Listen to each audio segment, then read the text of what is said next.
dans la prison de Sanaa, C'est bon. dans laquelle on l'a mis. Un grand merci à toutes celles et à tous ceux qui se sont mobilisés pour venir manifester aujourd'hui et en soutien à Alou Mekani qui est incarcéré à Sanaa depuis une dizaine de jours.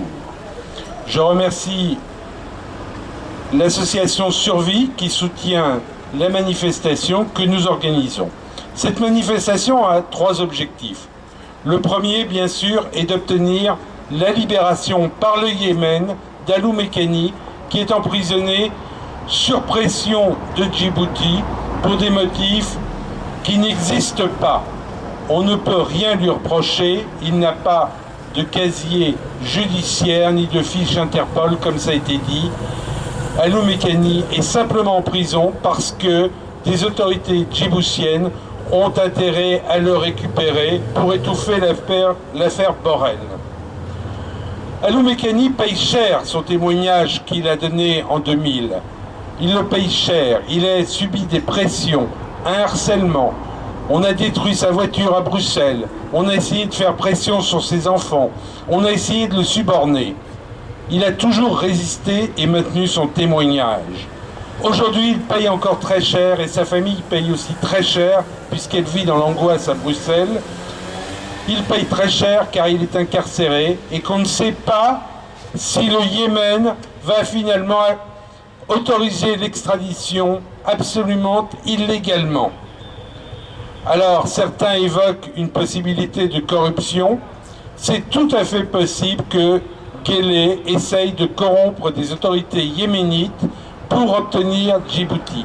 Ce qui montre que Djibouti tient beaucoup à récupérer Alou Mekani, car récupérer Alou Mekani, c'est espérer reblanchir la responsabilité pénale du chef de l'État. Nous sommes ici aussi parce que nous devons soutenir Madame Borrell et ses enfants dans le combat qu'elle mène depuis octobre 1995, combat pour la vérité sur l'assassinat de son mari. Son mari ne s'est pas suicidé comme la France et Djibouti ont essayé de le faire croire pendant des années.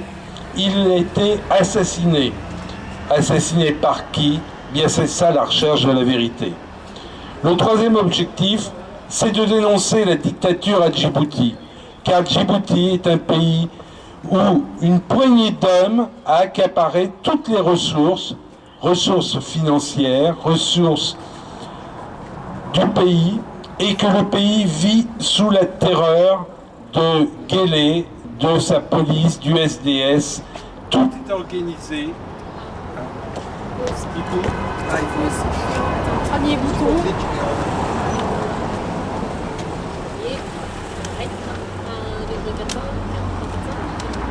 Est-ce que ça suffit ou pas? Oui, c'est bon. Je disais donc...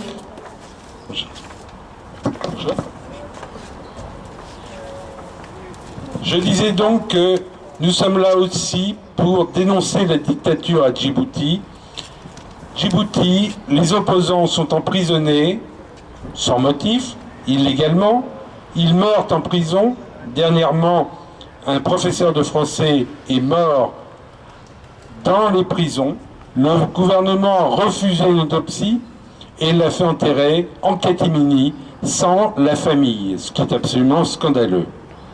Notre appel s'adresse d'abord à l'ambassadeur du Yémen pour lui demander de prévenir ses autorités, de prévenir le ministère des Affaires étrangères en demandant la libération d'Alou Mekani, en demandant le respect des droits de l'homme.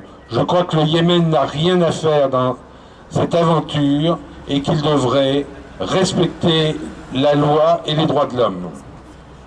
Notre appel va aussi à la France, parce que la France a le devoir d'user de son influence, qui est forte dans cette région, surtout à Djibouti, pour protéger un témoin essentiel.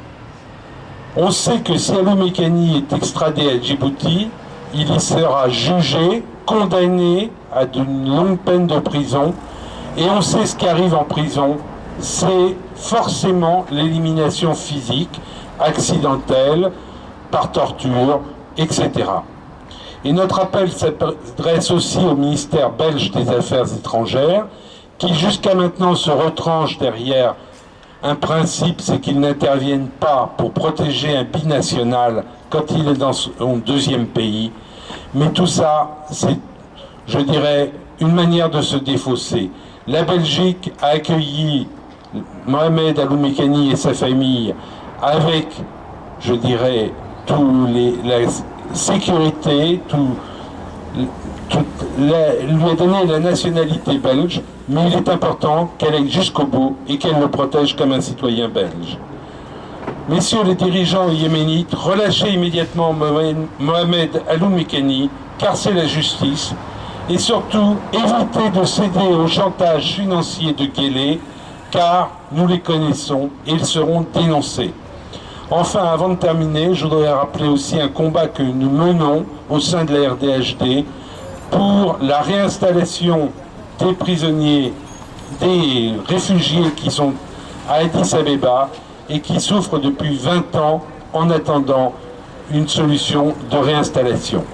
Merci et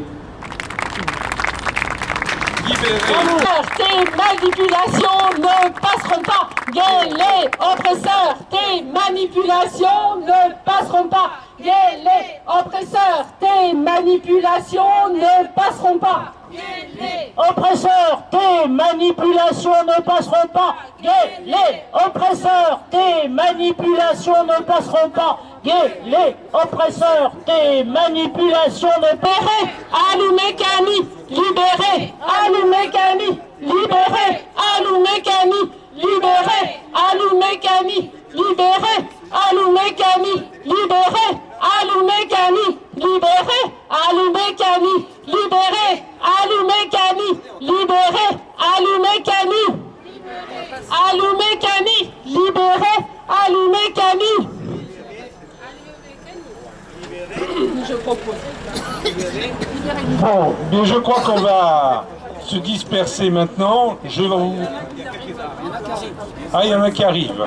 Bon, alors on attend encore un peu. Si tu vois qui crie, on a le temps. Ben, Libérez, libérez Aloumekani, libérez Aloumekani, libérez Aloumekani, libérez Aloumekani, libérez Aloumekani, libérez Aloumekani, libérez Aloumekani, libérez Aloumekani, libérez Aloumekani, libérez Aloumekani, libérez Aloumekani, libérez Aloumekani, libérez Aloumekani, libérez Aloumekani, Aloumekani, libérez Aloumekani, libérez Aloumekani.